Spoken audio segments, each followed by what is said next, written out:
Conscious. মাইশাই জিজ্ঞেস করতেছে আমাকে কি কালো লাগতেছে, আরে কালো কিভাবে লাগবে, আসছে তো বায়োজিনে। চলো। এই বাচ্চাটা যে এত এত মিষ্টি, এত মিষ্টি, ও এত এত মিশুক যে কি বলবো। বাচ্চাদের জন্য কিন্তু মোটু পাতলু কার্টুন আছে না, সেই কার্টুনের মোটু পাতলুর সাথে দেখা হয়ে গেছিল গাইস।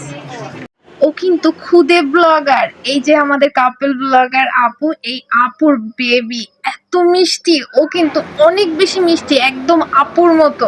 ডিসকাউন্ট দেয় নাই দেখে আজকে উনি আমার পরিচিত, তো আপনি গজব করছে। আপনাকে বললেন আমি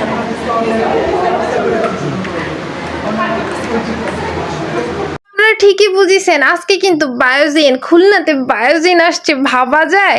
এই বায়োজিনের শোরুমের আজকে উদ্বোধন ছিল। আমরা যারা মেয়েরা স্কিনটাকে নিয়ে আসলে অনেক বেশি চিন্তা ভাবনা করি, আজকে থেকে আমাদের সব চিন্তা ভাবনা বন্ধ করে দিতে হবে, কারণ আমাদের স্কিন নিয়ে ভাবার জন্য বায়োজিন চলে আসছে খুলনাতে। এই যে মিম আপু, আপনাদের সবার ভালোবাসার মিম আপু, উনি কিন্তু নিজেও বায়োজিনের ট্রিটমেন্ট নিয়ে এখন অনেক অনেক বেশি স্লিম এবং অনেক বেশি গর্জিয়াস। কিন্তু আমাদের সাথে তাপসী দিদি ছিল, হ্যাঁ আমার দিদি তাপসী দিদি, উনি এই বায়োজিনে আসছিল আজকে শোরুম উদ্বোধনের জন্য। উনি এতটা ভালো মনের মানুষ, আপনারা ওনার সাথে না মিশলে আসলে বুঝবেন না। উনি খুবই মিশুক, খুবই মিশুক। স্ক্রিনশট দিয়ে পাঠাই। বলকে এই যে ডাকছো এসে বলতে যে প্রফিট হয়েছে, বলে না এখানে জানতে ইউটিউব চ্যানেল আছে। প্রোগ্রাম শেষ করার পর আমরা সবাই মিলে আড্ডা দিচ্ছিলাম।